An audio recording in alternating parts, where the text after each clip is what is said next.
s'il m'avait pris l'autre main, parce qu'il y en a qui étaient perdus, mais là c'est encore plus facile, hein. Vous n'avez pas à vous casser la tête, là, il me tenait, c'est moi qui tiens. Il me tenait, c'est moi qui tiens. Oh, je veux dire, c'est l'idéal, presque vous avez envie de faire la bise à l'adversaire, hein, parce qu'il vous a donné toutes les possibilités, donc vous affolez pas, hein. Mais surtout, votre pouce doit être en l'air. Pensez-y à ça. C'est un détail qui est important, parce que si vous essayez, reprenons l'exemple précédent, de faire ça, et après, comment vous allez faire? C'est vous qui vous faites mal au pouce. Toujours, disons pratiquement la plupart du temps, c'est comme ça.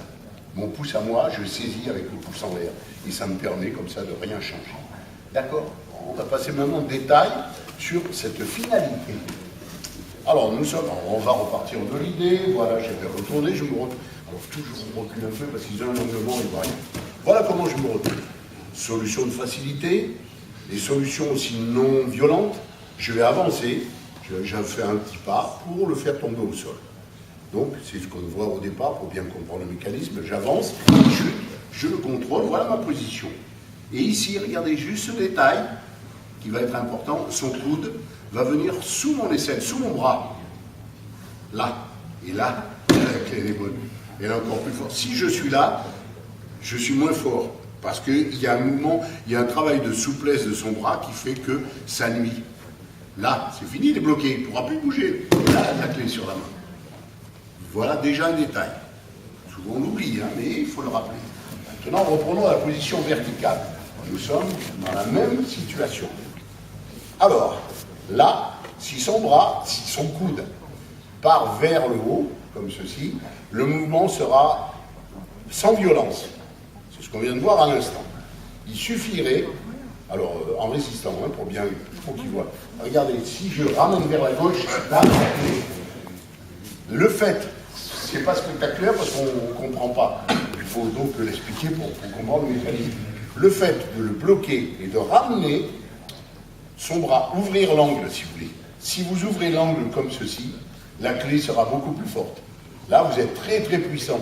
Ça veut dire que dans cette position-là, vous allez pouvoir maîtriser votre adversaire et lui prendre des grâces. Alors, c'est fini, hop, hop, vous voyez, et puis au bout de 2 ou 3 fois, vous avez le ras-le-bol, vous faites chuter, vous rentrez chez vous. Hein. Regardez la télé peinard. Ou lire un bon livre. Bon, voilà, déjà, ce sens d'ouverture. Encore, donc là. Maintenant, si je veux être le plus gentil possible, parce que l'adversaire qui m'avait attaqué, c'était, tout compte fait, c'était un pauvre type et tout, je ne vais pas trop lui faire de mal, je vais le plus ramener vers son visage, de manière à le courber comme ça, vous voyez. Et là, il est désemparé et ne pourra rien faire. Il n'y a plus de verrouillage de clé, il y a simplement un déséquilibre dans son mouvement. Voilà, quelques détails sur ce mouvement, avant de passer à d'autres. Hein. Vous avez bien compris? Alors méfiez-vous, par contre, je m'adresse aux jeunes. Hein. Normalement, à votre âge, on ne fait pas trop de clés, hein, parce que ce n'est pas trop conseillé. Donc, faites comme tout le monde, puisque vous êtes en stage. Mais, soyez très prudents, vos articulations sont fragiles. Et parfois, on a l'impression qu'on va pouvoir résister, et puis ça y est, c'est là qu'il y a le pépin. Alors, allez-y mollo. Hein.